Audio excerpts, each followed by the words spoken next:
नमस्कार दोस्तों, मैं जावित्री प्रजापति आप सबका अपने यूट्यूब चैनल जावित्री भजन गीत में स्वागत करती हूँ।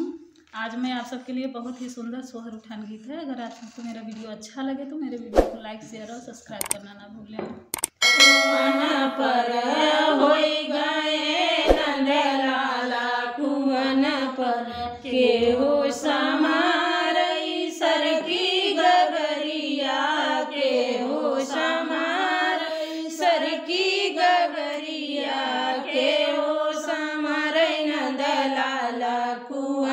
पर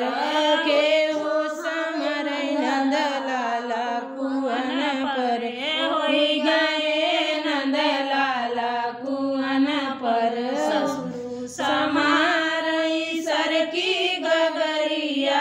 ससुर समारई सर की गगरिया सासु समारई नंदलाल कुवन पर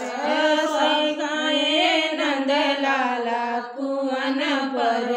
होई गए नंदलाल कुवन के हो समारई सर की गगरिया के हो समारई सर की गगरिया के हो समारई नंदलाल कुवन पर के समारई नंदलाल कुवन पर जेठा समारई सर की गगरिया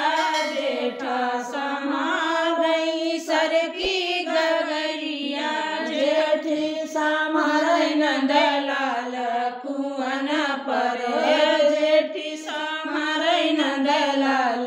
कुवन पर होई गए नंदलाल कुवन पर